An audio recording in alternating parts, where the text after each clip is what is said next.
Hello everyone. तो previous lecture में हमने इलेक्ट्रिसिटी के कुछ फंडामेंटल टॉपिक्स को डिस्कस किया और मैंने आपको दो क्वेश्चंस भी दिए थे सोचने के लिए।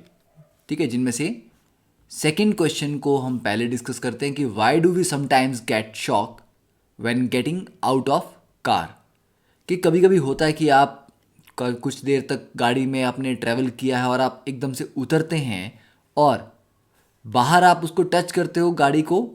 ठीक है, चाहे हैंडल को टच करते हो या उसका मेटेलिक पार्ट पे आप हाथ लगाते हो और सडनली आपको एक झटका लगता है। ठीक है, कैसा झटका? Electric shock. तो ये इलेक्ट्रिक शॉक लगता क्यों है?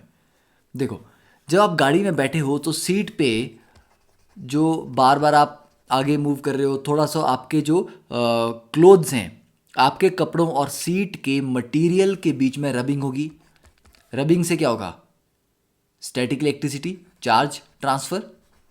ठीक है, तो कुछ इलेक्ट्रॉन्स सीट के मटेरियल से आपके क्लोथ्स पे आ जाएंगे।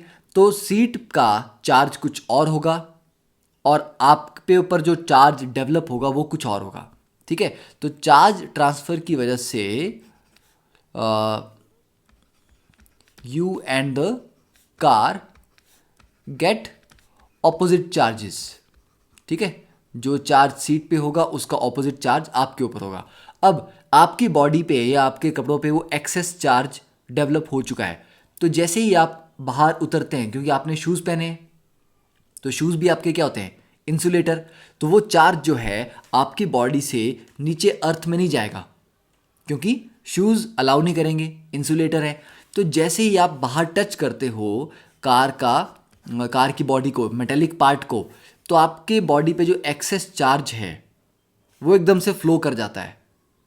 ठीक है, तो एक्सेस चार्ज जो आपकी बॉडी पे है वो एकदम से फ्लो करेगा, क्योंकि कार के सरफेस पे चार्ज कुछ और है, आपके बॉडी पे चार्ज कुछ और है। उस फ्लो ऑफ चार्ज की वजह से आपको एक छोटा सा या बड़ा भी लग सकता है, शॉक लगता है।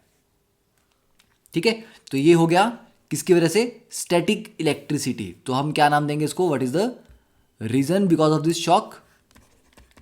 Sorry, what is the reason behind this shock? Is the static electricity. फिर सेकंड मैंने आपको क्वेश्चन ये पूछा था कि प्रोटॉन्स, अगर प्रोटॉन्स के ऊपर पॉजिटिव चार्ज है और लाइक चार्जेस एक दूसरे को रिपेल करते हैं, तो न्यूक्लियस में प्रोटॉन प्रोटॉन रिपल्शन की वजह से दूर दूर चले जाने चाहिए, पर ऐसा नहीं होता। ठीक है, तो ऐसा क्यों नहीं होता? अब इसका रीज़न क्या है कि न्यूक्लियस में एक और फोर्स एग्जिस्ट करती है, that is called nuclear force. ठीक है, तो न्यूक्लियस किससे बना होता है? प्रोटॉन्स और न्यूट्रॉन से। तो प्रोटॉन्स और न्यूट्रॉन्स को मिला के बोलते हैं न्यूक्लियॉन्स। ठीक है, प्रोटॉन्स और न्यूट्रॉन्स को मिला के क्या बोलते हैं? न्यूक्लियॉन्स। न्यूक्लियॉन्स में आपको लगेगा कि प्रोटॉन प्रोटॉन, क्योंकि दोनों पे पॉजिटिव चार्ज है, तो इनको एक दूसरे को रिपेल करना चाहिए। ठीक है, रिपल्शन होती है, पर ये रिपल्शन किसकी वजह से होगी? इलेक्ट्रिक फोर्स की वजह से। ये इलेक्ट्रिक फोर्स उतनी स्ट्रांग नहीं होती जितनी कि एक और फोर्स होती है, दैट इज न्यूक्लियर फोर्स। ठीक है, तो न्यूक्लियर फोर्स क्या करती है? न्यूक्लियर फोर्स को कोई मतलब नहीं है कि किस पे पॉजिटिव चार्ज है, किस पे नेगेटिव है, या किस पे कोई चार्ज नहीं है। न्यूक्लियर फोर्स बोलती है कि प्रोटॉन आपस में भी एक दूसरे को अट्रैक्ट करेंगे, प्रोटॉन न्यूट्रॉन को भी अट्रैक्ट करेंगे, न्यूट्रॉन भी एक दूसरे को अट्रैक्ट करेंगे। तो बोथ प्रोटॉन्स एंड न्यूट्रॉन्स एक दूसरे को स्ट्रॉन्ग न्यूक्लियर फोर्स के थ्रू अट्रैक्ट करते हैं। तो ये वही बात हुई कि अट्रैक्शन जो है वो न्यूक्लियर फोर्सेस की वजह से है, जो कि बहुत स्ट्रांग है। रिपल्शन इलेक्ट्रिक फोर्स की वजह से है, जो थोड़ी वीक है। तो ओवरऑल ज़्यादा बड़ी फोर्स कौन सी है? Strong nuclear force. और वो क्या कर रही है? अट्रैक्ट कर रही है। तो स्ट्रॉन्ग न्यूक्लियर फोर्सेस की वजह से प्रोटॉन्स और न्यूट्रॉन्स आपस में जुड़े रहते हैं और न्यूक्लियस इंटैक्ट रहता है। ठीक है, तो इलेक्ट्रिक फोर्स इतनी स्ट्रांग नहीं होती कि प्रोटॉन्स को रिपेल करके दूर कर पाए न्यूक्लियर फोर्स की प्रेजेंस में। ठीक है, so that is the reason. तो अब चलते हैं हमारे आज के टॉपिक पे, that is electric current and circuit. अब देखो, करंट की बात होती है तो करंट आपने जो वर्ड है वो ज़रूरी नहीं है कि वो इलेक्ट्रिक ही होना चाहिए। करंट हम ये भी बोल सकते हैं कि करंट आपका वाटर करंट भी हो सकता है। ठीक है, पानी बह रहा है उसको क्या बोलते हैं, बहते हुए पानी को वाटर करंट। ठीक है, हवा चल रही है उसको क्या बोलेंगे आप, एयर करंट। ठीक है, हीट अगर फ्लो कर रही है उसको आप हीट करंट भी बोल सकते हैं। तो करंट मीन्स फ्लो। करंट का मतलब नहीं है कि करंट लगने वाला करंट, करंट मीन्स फ्लो, चाहे वो पानी का फ्लो हो, हवा का फ्लो हो या हीट का फ्लो हो। ठीक है, अब अगर हम बात करें कि इलेक्ट्रिक करंट क्या होता है, तो इलेक्ट्रिक करंट मीन्स उसमें फ्लो तो है किस चीज़ का, चार्ज का। तो व्हेन इलेक्ट्रिक चार्ज फ्लो करता है एक कंडक्टर के थ्रू, देखो पानी बहता कब है, आपको मैंने कहा कि एक बड़ा सा फ्लैट सा बहुत यहाँ पर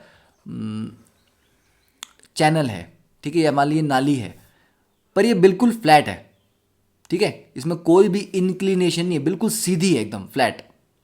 इसमें पानी पड़ा होगा, क्या वो बहेगा, बिल्कुल नहीं, क्योंकि हाइट का डिफरेंस नहीं है। अब इसी नाली को अगर मैं थोड़ा ऐसे बनाऊं तो पानी मूव करेगा। ठीक है, तो पानी को मूव कराने के लिए क्या रिक्वायरमेंट थी कि एक एंड जो है वो हाइट पे होना चाहिए और एक एंड थोड़ा नीचे होना चाहिए, हाइट का डिफरेंस होना चाहिए, तभी पानी मूव करेगा। हवा चलती कब है, जब प्रेशर डिफरेंस आता है। ठीक है, एटमॉस्फेयर में जब प्रेशर डिफरेंस आता है उसकी वजह से हवाएं चलती हैं, बिना बात के हवाएं नहीं चलती। हीट करंट कब आता है, जब आप एक मेटल की रॉड लें, उसके एक टेम्परेचर को गर्म करना स्टार्ट करें, दूसरे को ना करें, तो धीरे धीरे वो दूसरा वाला एंड भी धीरे धीरे गर्म होता जाएगा, क्योंकि जो हीट है वो यहाँ से यहाँ तक फ्लो करती रहेगी। तो टेम्परेचर के डिफरेंस से हीट फ्लो करती है, प्रेशर के डिफरेंस से हवा चलती है, और हाइट के डिफरेंस से पानी मूव करता है, फ्लो करता है। ठीक है, तो जो करंट का फ्लो है, ठीक है, किसका, सॉरी नॉट करंट का फ्लो, इलेक्ट्रिक चार्ज का जो फ्लो है उसके लिए भी कुछ तो रिक्वायरमेंट होगी ना। तो वो रिक्वायरमेंट हम पढ़ेंगे कि ऐसी कौन सी चीज़ होती है जिसकी वजह से इलेक्ट्रिक चार्ज फ्लो करता है। ठीक है, उसको बोलते हैं पोटेंशियल। ठीक है, पोटेंशियल डिफरेंस। तो मान लीजिए पोटेंशियल डिफरेंस था। अब बात आती है कि इलेक्ट्रिक चार्ज जब भी एक कंडक्टर के थ्रू, मेटेलिक वायर ले लो, कंडक्टर के थ्रू फ्लो करेगा, तब हम बोलेंगे कि there is electric current in the conductor. तो इलेक्ट्रिक करंट क्या है, it is the flow of electric charge through a conductor. अब इसका बड़ा कॉमन सा एग्जांपल आपको अगर मैं दूं तो that will be a torch. तो टॉर्च के केस में क्या होता है कि जब आप टॉर्च का स्विच ऑन करते हैं टॉर्च तभी जलती है। ठीक है ना, बिना स्विच ऑन के तो टॉर्च नहीं जलती। तो स्विच क्या करता है, स्विच उस सर्किट को कंप्लीट करता है। टॉर्च के बीच में एक सर्किट होगा अंदर। ठीक है, तो यहाँ पर ये स्विच है, जब तक ये स्विच आप ऑन नहीं करेंगे सर्किट कंप्लीट नहीं होगा। ठीक है, तो चार्ज को मूव करने के लिए एक कंप्लीट सर्किट चाहिए होता है। ठीक है, क्लोज्ड सर्किट। ओके, अब सर्किट क्या होता है, आप बोलोगे कि सर सर्किट क्या होता है। सर्किट ऐसा होता है जैसे मान लो कि एक पानी की ट्यूब है। ठीक है, अब इस ट्यूब में पानी लगातार चलता रहेगा, अगर इसमें कोई बीच में से कोई लीकेज या होल नहीं होता तो पानी इसमें लगातार चलता रहेगा। ठीक है, एक तरफ से मान लीजिए मैंने यहाँ बीच में एक पंप लगा रखा है, तो पंप लगातार इसमें पानी चलता रहेगा। आप एडिशनल पानी डालने की ज़रूरत नहीं है, जो यहाँ से आया वही पंप ने फिर से सर्किट में चला दिया। ठीक है, अब अगर मान लीजिए कि यहाँ से बीच में एक छेद हो जाता है तो पानी सारा बाहर निकल जाएगा उससे, तो सर्किट टूट गया, तो थोड़ी देर के बाद पानी बचेगा ही नहीं। तो वैसी ही इलेक्ट्रिक सर्किट में भी होता है कि जब तक ये पाथ, ठीक है ना, ये जो कंडक्टर का पाथ है, जब तक ये पाथ कंप्लीट है, कॉन्टिन्यूस है और क्लोज है, इसमें कोई गैप नहीं है, बीच में से कोई ब्रेकेज नहीं है, डिसकॉन्टिन्यूटी नहीं है, तब तक इलेक्ट्रिक करंट मिलता रहेगा। ठीक है, चार्ज फ्लो करता रहेगा और इलेक्ट्रिक करंट आता रहेगा। अगर कहीं भी उसमें ब्रेकेज आ गई, डिसकॉन्टिन्यूटी आ गई, तो करंट बंद हो जाएगा।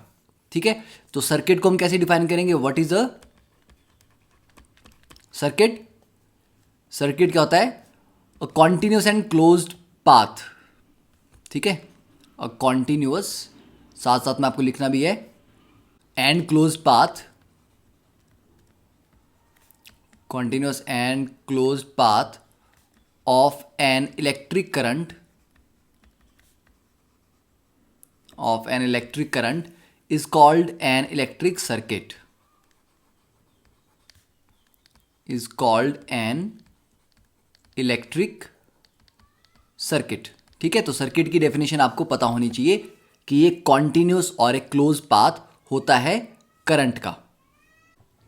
तो अब बात करते हैं कि इलेक्ट्रिक करंट को हमने एक्सप्रेस कैसे करना है। कि मैंने बता तो दिया कि जब चार्ज फ्लो करते हैं तो उसको इलेक्ट्रिक करंट बोलते हैं।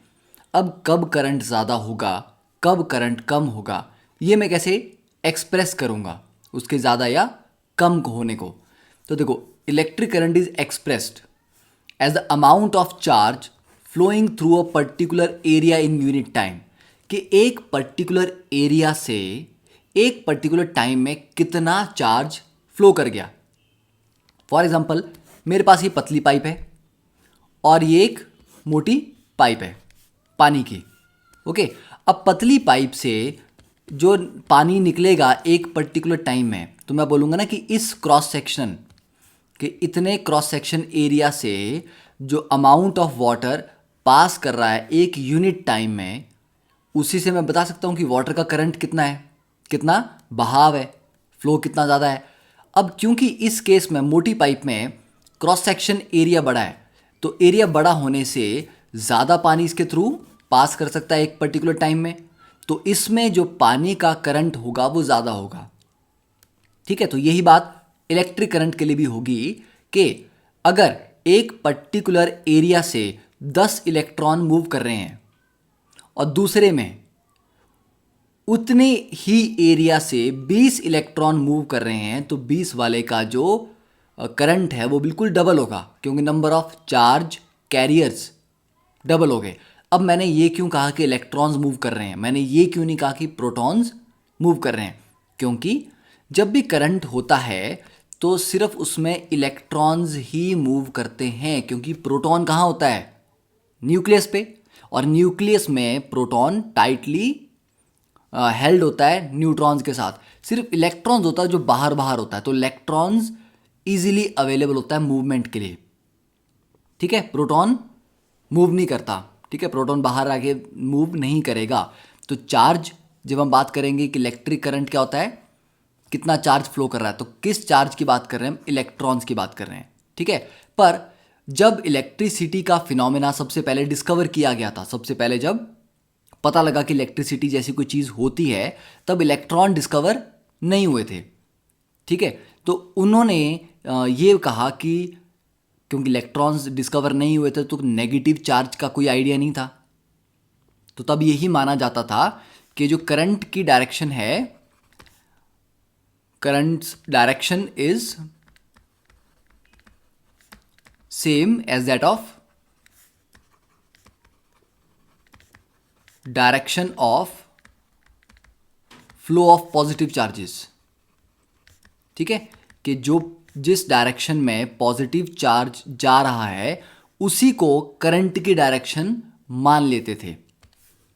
इस डायग्राम में हम देख सकते हैं कि पॉजिटिव चार्ज इधर जा रहा है, तो हमने कहा कि करंट भी इधर ही जा रहा है।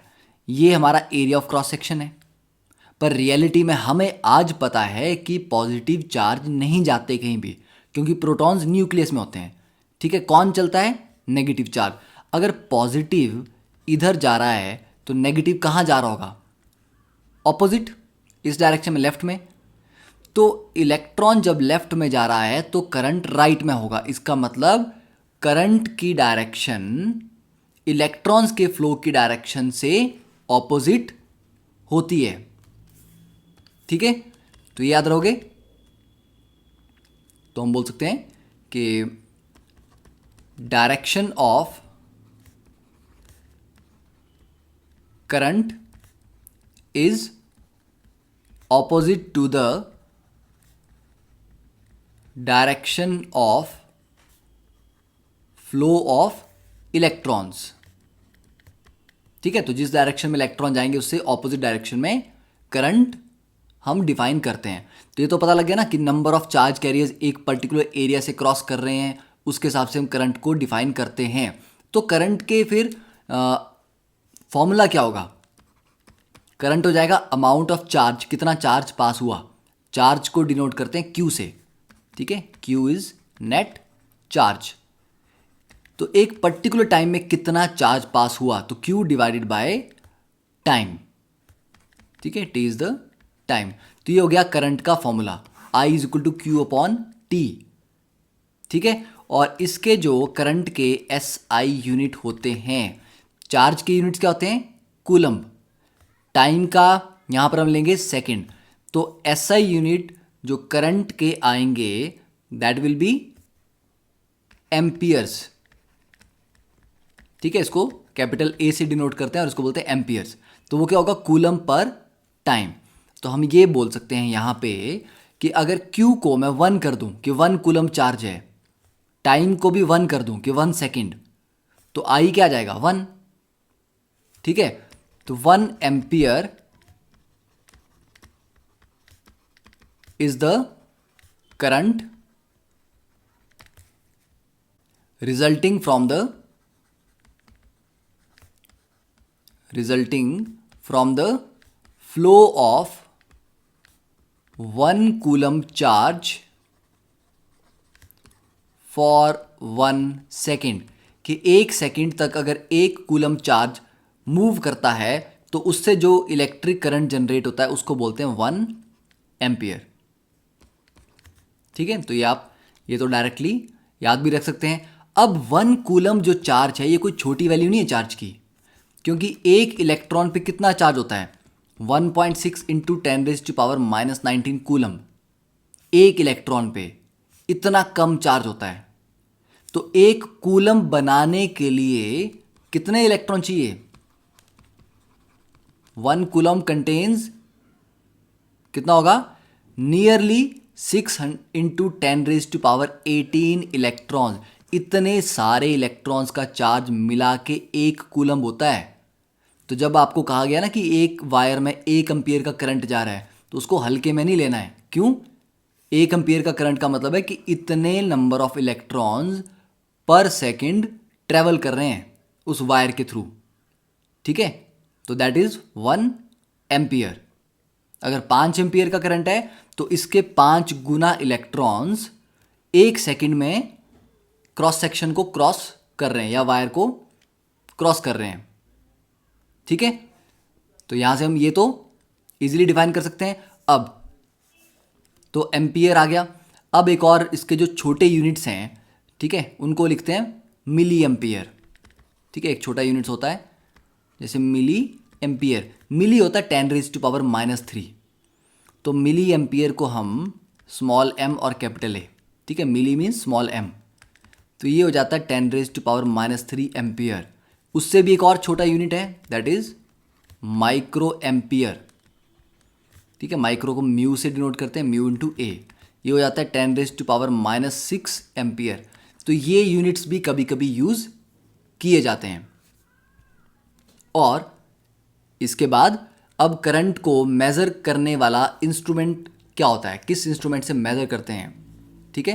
तो हम लिखेंगे एमीटर, ठीक है। उस इंस्ट्रूमेंट का नाम है ammeter. Ammeter measures electric current in a circuit, ठीक है। किसी भी सर्किट में इलेक्ट्रिक करंट को कौन मेजर करता है? एमीटर नाम का इंस्ट्रूमेंट। तो अब मैं आपके सामने एक ड्रॉ करूंगा सर्किट, रफ डायग्राम। ये यहां पर हमारा बल्ब लगा है मान लीजिए, और यहां पर हमारी ये बैटरी है, ये हमारा स्विच है, और ये हमारा एमीटर है,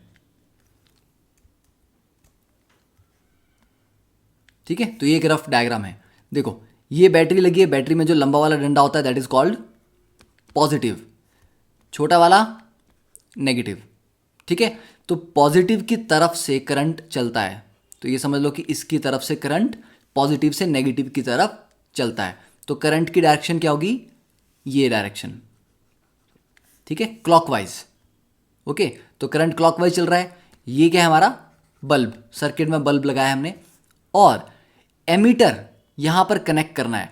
अब थ्योरी में मेंशन किया है कि ammeter is always connected in series, ठीक है। एमीटर को कहां लगाते हैं सर्किट में, ऑलवेज कनेक्टेड इन सीरीज, ठीक है, इन अ सर्किट। क्यों, क्योंकि देखो यहां से, अब मान लो आपके घर में पानी का मीटर लगा होगा, पानी की पाइप ये जा रही है, ठीक है, और पानी का मीटर लगाएं, क्योंकि जब बिल आएगा तो इसी से आएगा ना कि कितना पानी गया इस घर में। तो यहाँ एक मीटर लगा दिया पानी का, वो मीटर ये पता करता है कि इस मीटर के थ्रू कितना पानी गया। तो जिस रास्ते से पानी जा रहा है, जिस पाइप से, उसी में मीटर लगाओगे ना। ऐसा तो नहीं करोगे कि पानी यहाँ से चला गया और आपने मीटर जो था वो यहाँ लगाया है, ठीक है। इसको बोलते हैं पैरेलल कनेक्शन, ठीक है, कि मेन लाइन के पैरेलल आपने वो चीज़ लगा दी है, ये पैरेलल होता है। जब लाइन के बीच में ही लगाते हैं उसको बोलते हैं सीरीज, ठीक है। तो जब लिखा हो कि एमीटर को सीरीज में लगाते हैं, मतलब है उसी के पाथ के बीच में लगाना है, क्योंकि जब इसी के थ्रू करंट फ्लो करेगा तभी तो ये रीडिंग दे पाएगा कि कितना करंट निकला, ठीक है। तो एमीटर को हमेशा सीरीज में कनेक्ट करना है। ये क्वेश्चन एक बार मतलब इतने सिंपल तरीके से तो नहीं, पर एक तरीके से आईआईटी के एग्जाम में पूछा गया था, ठीक है। उन्होंने एक बार एमीटर को सीरीज में लगाया था और एक डायग्राम में पैरेलल में लगाया था। तो बहुत सिंपल सी चीज़ है, बच्चों को पता होना चाहिए कि मेज़र करना है तो भाई सीरीज में लगेगा, ठीक है। तो जहाँ पर भी करंट का एग्जाम्पल थोड़ा सा कन्फ्यूज़न क्रिएट हो, पानी की पाइप के साथ उसको कंपेयर कर लो, क्योंकि फंडामेंटल दोनों के सेम है, ठीक है। तो ऑलवेज सीरीज में कनेक्ट हुआ। अब ये जो के है ये क्या है, ये आपका स्विच है, ठीक है। इसको की भी बोलते हैं, प्लग की। इसको जब मैं इसमें की डालूंगा तो ये सर्किट पूरा हो जाएगा, क्लोज हो जाएगा पाथ पूरा का पूरा, ठीक है। और इसमें फिर करंट चलता रहेगा। तो ये बस स्विच की तरह है टॉर्च के, कि इसको आपने दबा दिया या पूरा कर दिया, फिल कर दिया, तो सर्किट कंप्लीट तो करंट चलता रहेगा। और बैटरी का काम क्या है यहाँ पे, अब हम ये डिस्कस करेंगे कि ये जो बैटरी थी इसका यहाँ पर काम क्या है। बैटरी नहीं लगाते तो क्या होता, ठीक है। तो इतना पॉइंट क्लियर है कि ये जो बैटरी में लंबा वाला डंडा होता है इसको पॉजिटिव टर्मिनल बोलते हैं, छोटे वाले को नेगेटिव बोलते हैं। करंट पॉजिटिव से नेगेटिव की तरफ चलता है और एमीटर हमेशा सीरीज में लगता है। अब देखते हैं 3 क्वेश्चन, छोटे छोटे क्वेश्चन हैं। What does an electric circuit mean, तो अभी हमने पढ़ा इलेक्ट्रिक सर्किट क्या होता है, पढ़ा ना। तो a continuous and close path of an electric current is called an electric circuit. तो ठीक है, ये हमने कर लिया। Define the unit of current क्या होता है, एम्पियर। फिर calculate the number of electrons, एक कूलम्ब चार्ज में कितने इलेक्ट्रॉन्स होते हैं। तो अभी कि हमने अप्रॉक्सीमेटली 6 × 10⁻⁸ ठीक है। अब हम इसमें एक एग्जाम्पल कर लेते हैं एनसीईआरटी का। अ करंट ऑफ 0.5 एम्पियर, तो करंट की वैल्यू दी गई है, is drawn by a filament of an electric bulb, मतलब बल्ब कितना करंट खींच रहा है, 0.5 एम्पियर का करंट खींच रहा है सर्किट से फॉर 10 मिनट, 10 मिनट तक। Find the amount of electric charge, कितना चार्ज फ्लो किया। अब देखो इलेक्ट्रिक चार्ज ढूंढना है, करंट दिया हुआ है, टाइम दिया हुआ है, तो आई, क्यू और टी इनके बीच में कौन सा फॉर्मूला होता है, I is equal to Q upon T. तो इसको यूज करेंगे। करंट कितना दिया है 0.5 एम्पियर, चार्ज अननोन है, टाइम किस में निकालना है, सेकंड्स में। तो 10 मिनट का मतलब हुआ 10 × 60 दैट इज 600 सेकेंड्स। तो यहाँ से सॉल्व करके क्यू कितना आ जाएगा 300, ठीक है। 300 क्या, यूनिट्स भी तो डिफाइन करने पड़ेंगे, तो 300 कूलम्ब। तो ये था टोटल चार्ज, कि जब एक सर्किट में 10 मिनट तक 0.5 एम्पियर चार्ज चलता है, इसका मतलब उसमें 300 कूलम्ब का चार्ज फ्लो हुआ। ठीक है, अब नेक्स्ट ये पैराग्राफ देख लेते हैं कि flow of charges inside a wire. ठीक है, जब एक वायर में, मेटेलिक वायर में चार्ज फ्लो होता है, मूव करता है, तो होता क्या है। अब देखो, how does a metal conduct electricity, metals क्यों इलेक्ट्रिसिटी कंडक्ट करते हैं, लकड़ी में क्यों करंट फ्लो नहीं करता। इसका रीज़न ये है कि लो एनर्जी इलेक्ट्रॉन, ठीक है, अब यू वुड थिंक कि हमें लगेगा कि that a low energy electron would have great difficulty passing through a solid conductor. ठीक है, कि इलेक्ट्रॉन्स की एनर्जी तो बहुत कम होती है, बहुत धीरे धीरे चल रहे होते हैं वो, और सॉलिड मेटल में यहाँ से एक जगह से, मतलब ये वायर है, एक एंड से दूसरे एंड तक जाने के लिए इसको बहुत मुश्किल होगा सॉलिड में मूव करना।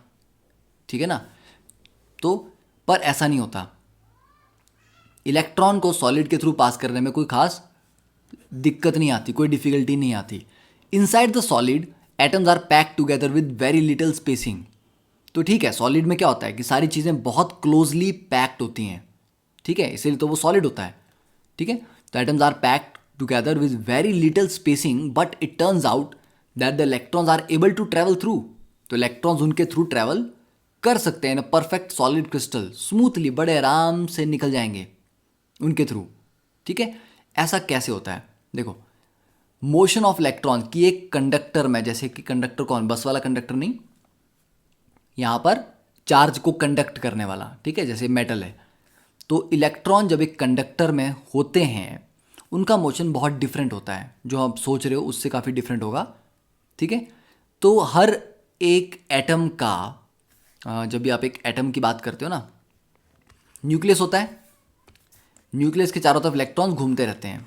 जो बाहर जो ये इलेक्ट्रॉन्स घूम रहे हैं, और जो सबसे बाहर वाले हैं, कुछ नज़दीक घूम रहे होंगे, कुछ दूर, कुछ और दूर, तो जो सबसे बाहर वाले इलेक्ट्रॉन्स हैं वो न्यूक्लियस से इतने दूर होते हैं कि न्यूक्लियस की उनके ऊपर अट्रैक्टिव फोर्स काफ़ी कम होती है, तो वो बड़े आराम से खिसक सकते हैं। ठीक है, ये वैसी ही बात है जैसे कि क्लासरूम में जो बच्चा दरवाजे के सबसे नज़दीक बैठा होगा, टीचर सामने पढ़ा रहा है, वो चुपचाप निकल लिया। ठीक है ना, और जो फर्स्ट बेंच पे बैठा होगा वो तो जा नहीं सकता। तो ये फर्स्ट बेंच वाले स्टूडेंट्स हैं और ये दरवाजे के नज़दीक वाले। तो जो सबसे बाहर के इलेक्ट्रॉन्स हैं, they are very loosely bound with the nucleus, तो वो इजीली खिसक सकते हैं, इधर उधर मूव कर सकते हैं, तो वो इधर उधर घूमते रहते हैं, उनके घूमने फिरने पे कोई ज़्यादा रिस्ट्रिक्शन नहीं होती, तो उनके मूवमेंट से ही करंट बनता है। तो ये जो outer most loosely bound electrons होते हैं ना, इनकी मूवमेंट से करंट जनरेट होता है।